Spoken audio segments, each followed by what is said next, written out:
2004 में उन्होंने कहा था कि हम पहली बार हारेंगे, दूसरे चुनाव में हम हरवाएंगे और तीसरे चुनाव में जीतेंगे। बराबर है। और आपको मैं ये बताने में मैं खुशी महसूस कर रहा हूं कि महाराष्ट्र में हमने कई सीटों पे बहुत लोगों को हराया दूसरे चुनाव में। अब 2023 का और 24 का जो चुनाव है हमारे लिए तीसरा चुनाव होगा और हम जीतेंगे।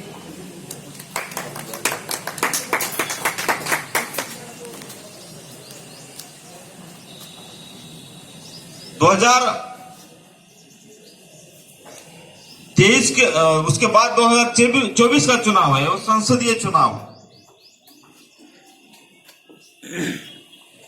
उस चुनाव में हमारे बहुत से एमपी वहां जाएंगे, हमें यकीन है, विश्वास है, क्योंकि जो परिस्थितियां निर्माण हो चुकी है देश में, विपक्ष जो कांग्रेस है वो खत्म हो गया। राहुल गांधी या प्रियंका गांधी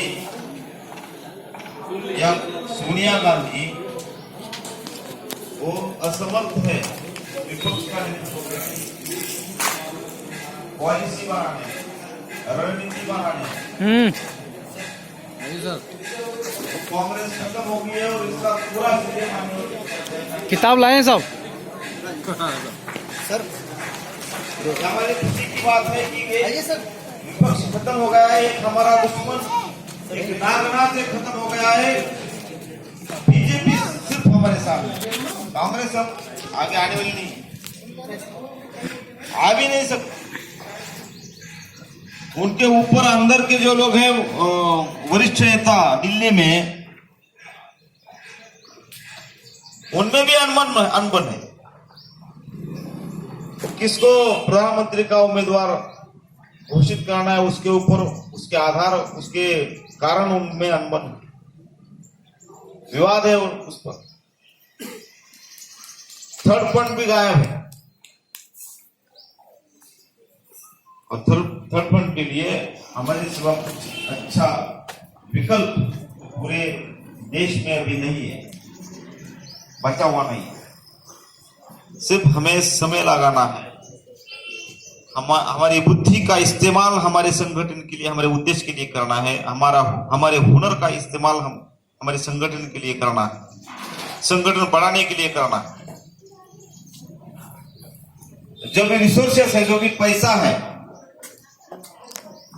अभी जो अभी प्रोग्राम होगा, लोग जयंती पे खर्चा करते ही है। महाराष्ट्र में 500-600 करोड़ खर्चा करते होंगे लोग। यहाँ लगभग हर तहसील में, हर गांव में बाबा साहब की जयंती होती होगी, करते होंगे लोग। और 10,000 से लेके कई लाख रुपए तक उसमें खर्चा होता होगा। 5 या 10,000 से लेके, अगर छोटा मोहल्ला है, वार्ड है, कम से कम 10,000 खर्चा होता होगा। और शहरों में लाखों रुपए तक खर्चा होगा सिर्फ 14 अप्रैल के कार्यक्रम पर, और कई करोड़ रुपए खर्चा होता होगा पूरे मध्य प्रदेश में सिर्फ 14 अप्रैल के दिन पर। और जो पैसा है और जो रिसोर्सेस है वो सिर्फ गाना बजाना या दूसरा महफिल होती होगी, कुछ होता होगा, पटाखे फूटते होंगे, उसके ऊपर ही खर्चा होता करोड़ों रुपए। तो वो जो रिसोर्सेस है वो हमारे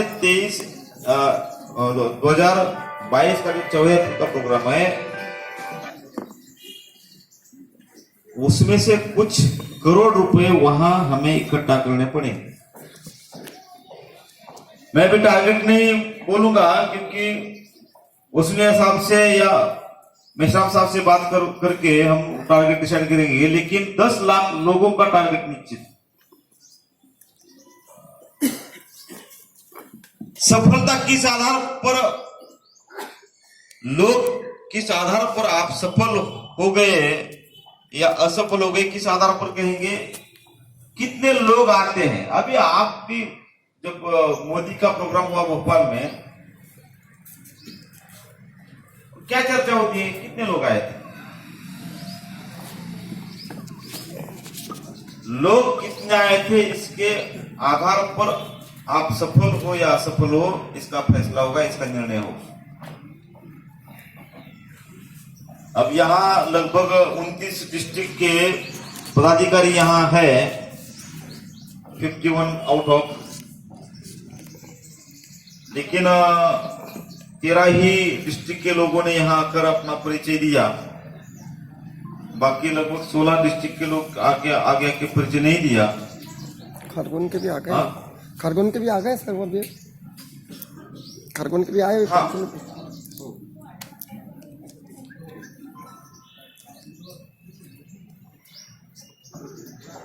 मोटिवेट करने की जरूरत है हमारे लोगों को,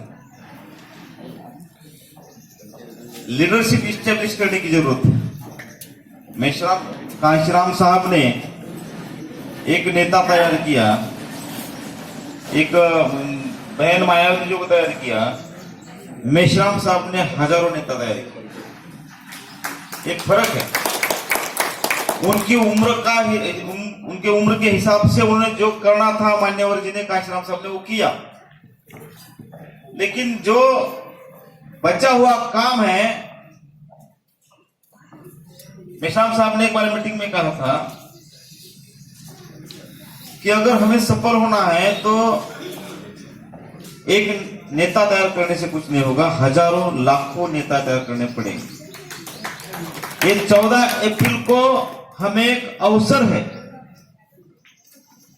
एक अपॉर्चुनिटी है कि 14 अप्रैल के प्रोग्राम के लिए हम मोहल्ले में एक नेता तैयार करें, वार्ड में नेता तैयार करें, बूथ भी तैयार हो जाएगा उसके आधार पर। अगर समझो कि 35 लाख या 40 लाख या 50 लाख इंदौर की जनसंख्या है, पॉपुलेशन है, 7 यहाँ एमएलए चुन कराते हैं, मुझे अभी पता है। यहाँ मऊ यहाँ से दूर नहीं है, 21 किलोमीटर है। यह मीटिंग भी शायद वही होने वाली थी, और ट्रेन की वजह से मेरे 4 साढ़े 4 बजे का ट्रेन है, तो उसकी वजह से यहाँ मीटिंग लगाई गई। तो शेड्यूल कास्ट के, शेड्यूल ट्राइब के, अदर बैकवर्ड कास्ट के, बैकवर्ड के या माइनॉरिटी के, उसमें से कितने लोग हैं? 40 लाख में से 30 लाख तो लगभग। अपर कास्ट के 10 लाख से ज्यादा नहीं होगी। तो ये इंदौर को टारगेट करना पड़ेगा, मोहल्ले को, वार्ड को, गली को, और ये हमारे लोग हैं। और जयंती के प्रोग्राम के लिए लोग आते हैं। अब थोड़ा मैं माइक हटाकर बोल सकता हूँ क्या?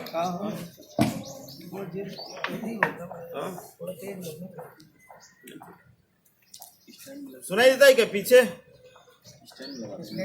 स्टैंड लगा दूं क्या? ये भाई स्टैंड लगा दे।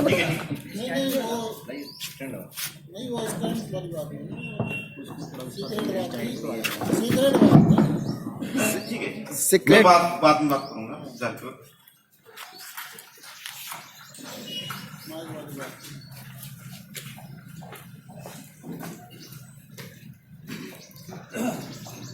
अभी इसने कहा कि भीम आर्मी का एक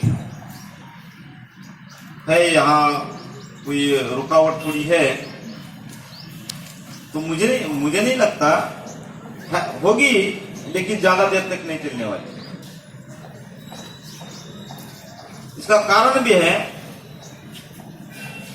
कि महाराष्ट्र में 2019 के चुनाव से पहले 2018 में दंगा हुआ। 1990 में प्रकाश आंबेडकर जी, जो भाजपा बहुजन महासंघ या आरपीआई का काम करते थे, उनको 90 में 4% वोट मिला। 95 में 5.5% वोट मिला। 99 में जब चुनाव हुआ तो 2.5% वोट मिला। 2004 में जब चुनाव हुआ 1.5% वोट मिला। उसके बाद 2009 में 1% वोट मिला। 2014 में 52% वोट मिला, 0.75%। तो नीचे नीचे आ रहे थे उनका वोट ऑफ परसेंट, वो खत्म हो गए थे। एक याद रखिए आप सब लोग कि 10,000 साल पहले का समाज हो या आज का समाज हो या अगले 10,000 साल बाद का समाज हो, लीडरशिप हर एक काल में, हर एक समय में लीडरशिप चाहिए। लीडर नहीं है तो समाज नहीं है। तो कुछ वक्त प्रकाश आंबेडकर को स्वीकारा गया, कुछ वक्त बहन जी को भी स्वीकारा गया। 2019 के चुनाव में शायद हम महाराष्ट्र से कुछ एमएलए चुन के ला सकते थे, लेकिन मीडिया ने, आरएसएस ने प्रकाश आंबेडकर को बड़ा चढ़ा के मीडिया पे प्रस्तुत किया, पेश किया। लोगों को लगा कि यही हमारा नेता है, यही हमारा आका। लेकिन अब क्या है, अब परिस्थिति इतनी बदल गई है कि अब कल ही प्रोग्राम हुआ साहब का, परसों वर्धा में, यहाँ से विदर्भ रीजन में आता है, बीन का प्रोग्राम हुआ। 40-50 हजार लोग थे। अभी आपने अगर सोशल मीडिया पे देखा होगा तो ये जो हमारे यहाँ मराठी में कुत्र्याच्या छत्रा ऐसा बोलते हैं उसको, क्या बोलते हैं उसको आपको? बरसात नदी भरी चल उतर आई, जैसे ही जल कल बरसात के मंडल, उनके पास ना उद्देश्य है, ना विचारधारा है, ना लीडरशिप है, ना कुछ संगठन है। वो सिर्फ भीड़ है और भीड़ कभी रिजल्ट नहीं निकाल सकती। रिजल्ट लीडरशिप ही निकाल सकती है और उनके पास कुछ पॉलिसी नहीं है, कुछ भी नहीं है। तो अगर रुकावट एमपी में थोड़ी बहुत है तो उससे ज्यादा यूपी में होनी चाहिए। लेकिन 9 अक्टूबर के प्रोग्राम के बाद लोगों का आना, मैंने अभी परसों जो प्रोग्राम हुआ इटावा में, कुछ एमएलए भी आए।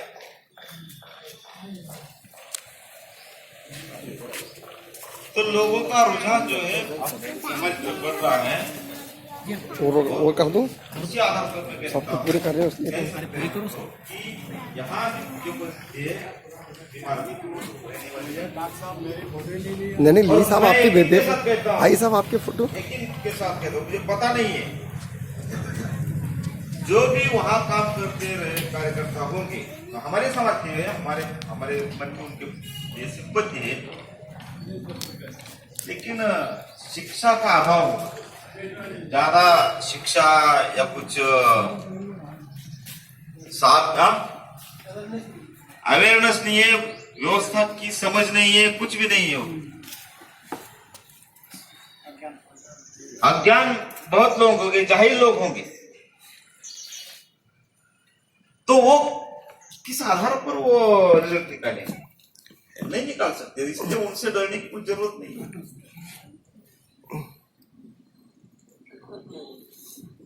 कार्यकर्ता को काम करते वक्त खापड़े साहब ने एक उदाहरण बताया। आरएसएस के सरसंघ चालक गोळवलकर, उसको एक सवाल पूछा गया था, पत्रकार ने एक सवाल पूछा कि what is the secret of success behind RSS, RSS के सफलता के पीछे का राज क्या है?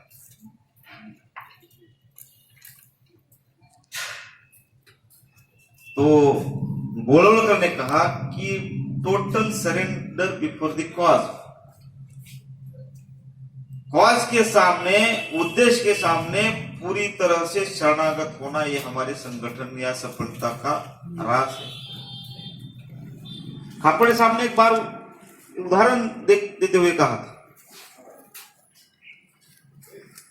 नोमानी साहब, हजरत नोमानी साहब, एक बार उनको निमंत्रित किया गया आरएसएस के प्रोग्राम में,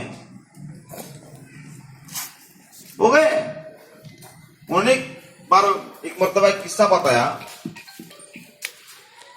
तो आरएसएस का केडर, आरएसएस का कार्यकर्ता हजरत को, नोमानी साहब को, यहाँ पंडाल है जैसे हमारे राष्ट्रीय अधिवेशन में होता है,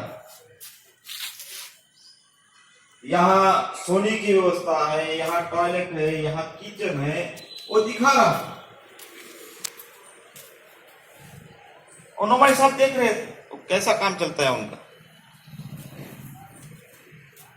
तो एक नजर उनकी एक व्यक्ति पर गई, एक व्यक्ति पर उनकी नजर रुक गई। उस व्यक्ति ने भी नोमानी साहब को देखा और नोमानी साहब को लगा कि इस व्यक्ति को मैंने कहीं देखा। और